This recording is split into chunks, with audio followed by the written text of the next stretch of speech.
Hello बच्चों, आज हम एक नया टॉपिक बता रहे हैं कि प्रेशर इन फ्लूइड्स। तो पहली बात तो प्रेशर क्या होता है, प्रेशर के बारे में मैंने बताया था। प्रेशर क्या होता है, पर यूनिट वॉल्यूम नहीं सॉरी आपका पर यूनिट एरिया पर जो फोर्स लगता है उसे क्या बोलते हैं? तो बोलते हैं क्या, इक्वल टू क्या होता है, F/A। तो पर यूनिट एरिया पर जो फोर्स अप्लाइड होता है उसी को क्या बोलते हैं, प्रेशर बोलते हैं। दूसरा का प्रेशर इन फ्लूइड्स। अब फ्लूइड्स क्या होता है, फ्लूइड्स मतलब होता है कि जो मतलब कैन फ्लो, जो फ्लो कर सकता है। जैसे लिक्विड, आपकी लिक्विड क्या होती है, फ्लो करती है। जैसे आपको पानी ही ले लीजिए, फ्लो करती है।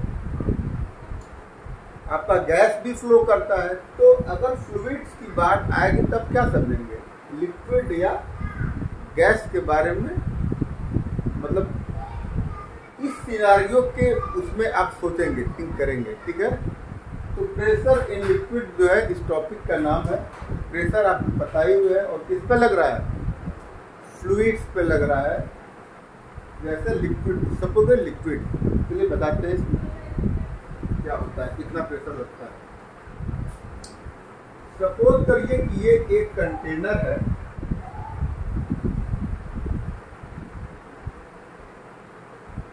और इसमें आपका एक लिक्विड भरा है, वाटर। और सपोज करिए कि इस पानी का जो लेवल है उसकी हाइट है, सपोज करिए h है, ठीक। और इस वाटर की आपकी जो डेंसिटी है, सपोज करिए वो क्या है, डेंसिटी ऑफ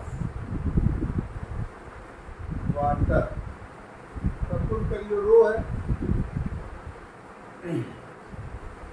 अब बताइए कि प्रेशर क्या होगा। आपका प्रेशर इस बर्तन में जो पानी है, इसमें पानी भरा है, तो बट नेचुरल है कि इसके जो ये आपका तलहटी है, ये जो है इस पर एक फोर्स अप्लाइड हो रहा होगा, सीधी सी बात है, ठीक है।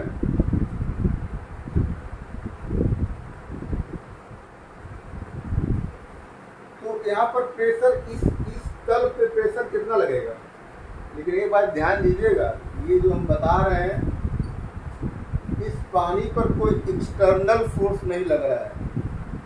अगर सपोज करिए कि इस पर जो है एक्सटर्नल फोर्स 0 है, जैसे एटमॉस्फेरिक प्रेशर हो गया, इसी को मान लीजिए 0 है। सपोज करिए कि इसमें वैक्यूम से निकाल लिए इसको,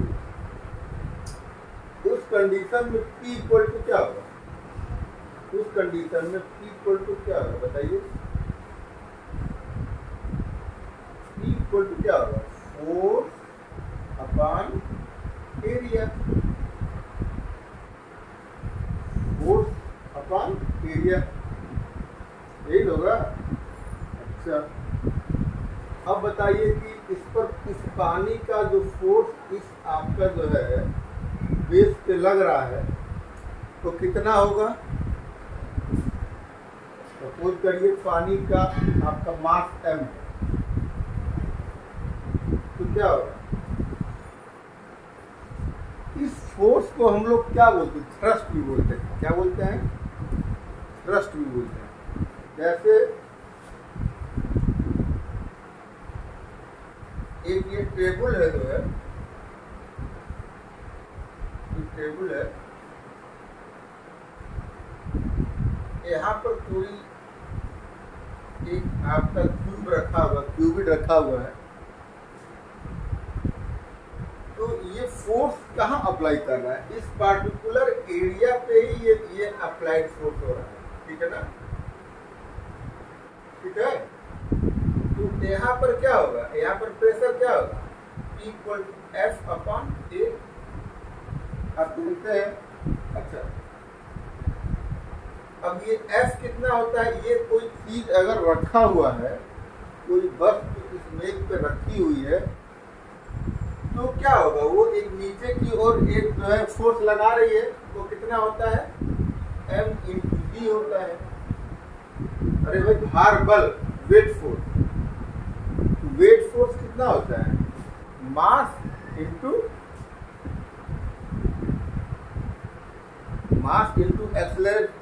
acceleration due to gravity, m into G upon A. अच्छा, तो यहाँ पर बताइए इसी अगर किसी के रिगार्डिंग सोचिए, यहाँ पर यही बात जो है, तो ये पानी इस आपके जो ये आपका टैंक है, टैंक के जो तल पे जो फोर्स अप्लाइड कर रही है, वो आपको बताइए प्रेशर कितना होगा। प्रेशर को बहुत लोग जो है उसको समझ नहीं पाते हैं। पर यूनिट एरिया पर लगने वाला जो बल होता है उसी को हम दाब या प्रेशर बोलते हैं। बहुत क्लियर कंसेप्ट समझिए।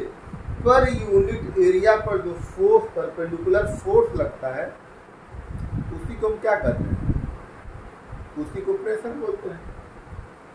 तो यहाँ पर क्या हो जाएगा? प्रेशर इक्वल टू क्या हो जाएगा? इस फोर्स को हम थ्रस्ट भी बोलते हैं। क्या बोलते हैं? थ्रस्ट। कभी इसमें कंफ्यूज ना होइएगा। वो क्या हो जाएगा? m इंटू जी हो गया अपॉन c हो गया। अच्छा, ठीक है। अच्छा, अब ये बताइए कि अगर इस पानी का, अगर आपका मास m है, हाइट h है, एरिया a है, ये एरिया जो है, ये एरिया आपको सपोज करें कि a, तो आप ये बताइए जो है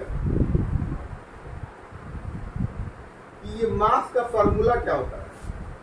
अगर आपको डेंसिटी पता हो, मास पता हो, वॉल्यूम पता हो, तो यहाँ से एक फार्मूला नहीं आ सकता है। मास इक्वल टू क्या हो जाएगा?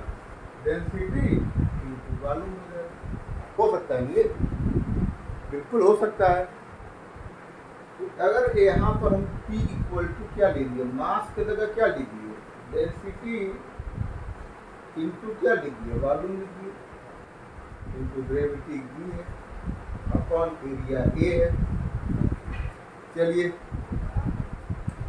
अब बताइए कि ये वॉल्यूम क्या होगा इसका। और वॉल्यूम निकाले तो क्या हो जाएगा? अगर ये आपको एक तरह से देखिए, ये सिलेंडर है, ये टैंक का शेप क्या है? सिलेंडर है। तो सिलेंडर का अगर नीचे वाला आपका एरिया पता हो, इस तल का एरिया पता हो, हाइट पता हो, तो क्या लिख सकते हैं वॉल्यूम की जगह?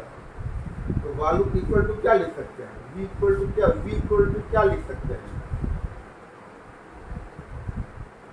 बोलिए, A इंटू एच। अब आप कह रहे हो कि सर ये कहाँ लिख दिए? पाई आर स्क्वायर इंटू एच। तो ये पाई आर स्क्वायर है क्या? यही तो है, यही तो एरिया है तल का, सिलेंडर का। तो हम क्या लिख सकते हैं? अब बताइए, V की जगह हम क्या लिख दें? A इंटू एच लिख दें? लिख सकते हैं। चलिए, P इक्वल टू क्या लिख दिए? रो। इसलिए क्या लिख दिए? V की जगह A into H into G upon A।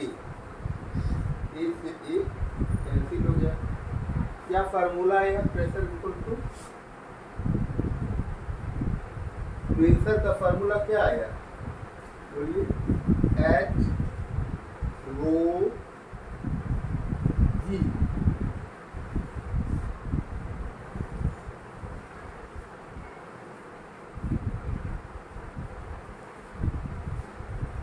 अब देखिए यहाँ पर, अगर देखिए इस जो है अब डायग्राम में, अगर किसी सिलेंड्रिकल आपका सिलेंडर टाइप का कोई कंटेनर है और उसमें कोई पानी भरा है इस लेवल तक, तो इस तल पर कितना फोर्स जनरेट होगा, कितना फोर्स जनरेट होगा, कितना प्रेशर जनरेट होगा, वो कितना होगा? H रो G। H क्या है? इस पानी का लेवल है, पानी की हाइट है। रो क्या है? इस पानी की डेंसिटी है। G क्या है? G आपकी ग्रेविटी है, या बोल सकते हैं कि एक्सेलरेशन ड्यू टू ग्रेविटी। तो यहाँ से एक ये फार्मूला क्या आ गया, प्रेशर इक्वल टू क्या होगा, एच रो जी। एच इस पानी की हाइट है, रो इस पानी की डेंसिटी है, जी क्या है, बोलिए, एक्सेलरेशन ड्यू टू ग्रेविटी है। तो हमारा पूरा आशा है कि यह जो है कॉन्सेप्ट क्लियर होगा। और प्रेशर का यूनिट तो मैंने पहले भी बताया है, क्या बताया, न्यूटन पर मीटर स्क्वायर। और क्योंकि पास्कल ने इसको पहले डिफाइन किया है, इसीलिए इसका यूनिट क्या बोलते हैं, पास्कल भी बोलते हैं, ऐसा यूनिट पास्कल होता है। ये बहुत महत्वपूर्ण फार्मूला है प्रेशर का जो है, कि क्या होता है, प्रेशर इक्वल टू क्या होता है, एच रो।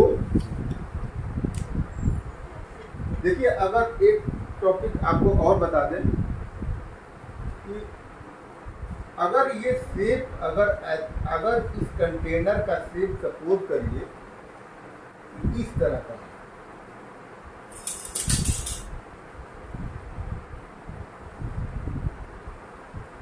और यहाँ पे सपोज करिए कि ये हाइट h है, यहाँ पर लगने वाला जो प्रेशर होगा वो इतना ही होगा, P इक्वल टू क्या होगा, एच रो जी। शुरू में हम डेंसिटी तो हम लोग जो है स्मॉल डी से डिनोट करते थे छोटे क्लास में, लेकिन वो गलत है। आपका जो है ग्रीक अक्षर से ये लिया गया है, रो जो है डेंसिटी को ये रिप्रेजेंट करता है। इसमें कहीं भी कंफ्यूज नहीं हुआ, क्योंकि सारी किताबों में जो है डेंसिटी को जो डिनोट करने के लिए रो का ही इस्तेमाल किया गया है। ठीक है, अगर कंटेनर सपोज करिए किसी इस टाइप का भी अगर हो, सपोज करिए इस टाइप का भी हो, इस टाइप का भी अगर हो, इस शेप का भी हो, तो इसमें कंफ्यूज न होइएगा। इसकी भी अगर हाइट क्या है, h है, अगर इसकी भी हाइट, पानी की हाइट h है, तो यहाँ भी क्या होगा, यहाँ भी जो आपका प्रेशर जो लगेगा इस तलहटी पे जो है, तो क्या लगेगा, एच रो जी ही लगेगा। इसमें कहीं से भी कंफ्यूज नहीं होना। लेकिन ये इसकी ध्यान दीजिएगा कि इस तीनों आपके इसमें जो है, इस तीनों डायग्राम में आपको ये मैंने बताया है कि ऊपर से कोई प्रेशर जो है कोई नहीं लग रहा, ठीक है, कोई एक्सटर्नल प्रेशर नहीं लग रहा है। चलिए, धन्यवाद।